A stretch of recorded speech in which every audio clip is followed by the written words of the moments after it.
Hello. Let's take a look at Tesla. Lots of colors here, lots of things happening, lots of information. What are we going to use? Well, first of all, Tesla, $180. P ratio is 46. Now, 180, that's a huge drop from what it was before. Remember last year, 2 years ago, I recommended Tesla. It went up, but then it went down. Okay? So, what about the P ratio? 46. What is that telling you? Well, the market is around in the 30s, so they're basically overvalued here.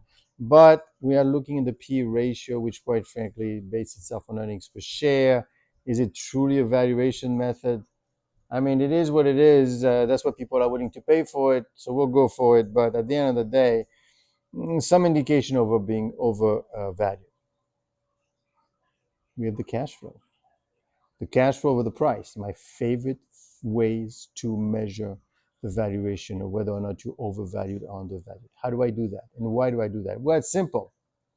If I were to give you $1,000 at 10% over forever, that $1,000 today is worth $10,000. That's a fact. So that's how I derive this yield, this cap yield, this valuation yield. I take the cash flow, 14 billion. It had been higher, but over 582 billion of market cap. That gives us 2.4% of valuation. What do I do with 2.4%? What does that mean? Well, think of it this way. The treasury is at 4%. That's risk-free, no risk, 4%. This thing is at 2.4%. It's not NVIDIA that we did last week, which is at 1.3%. Really, really, really overvalued. But I hate to say, Tesla might still be overvalued on that basis. And with a beta of 2.3, you better hold on to your knickers because this thing is extremely valuable. So I know the stock has been up and now it's been down, but it feels a bit overvalued. The closer this number gets to 4%, the more comfortable I will be in terms of a good stock. So, although at the end of the day, keep in mind, no one knows what's driving the stock market. No one understands it because you have two items fighting each other. You've got the price risk, how well the stock is doing.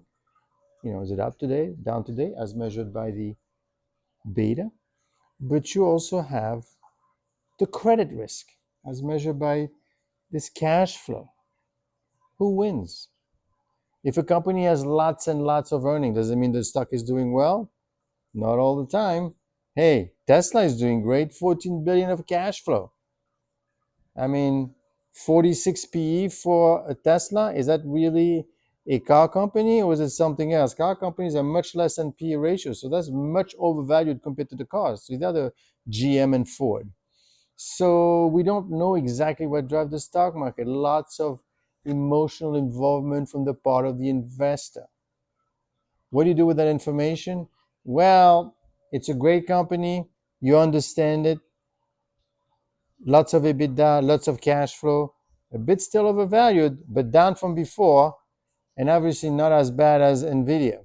So keep track of Tesla, keep understanding, look at the EBITDA, look at this EBITDA here, hopefully it grows, because obviously that's going to help that number as well. But overall, still a good deal.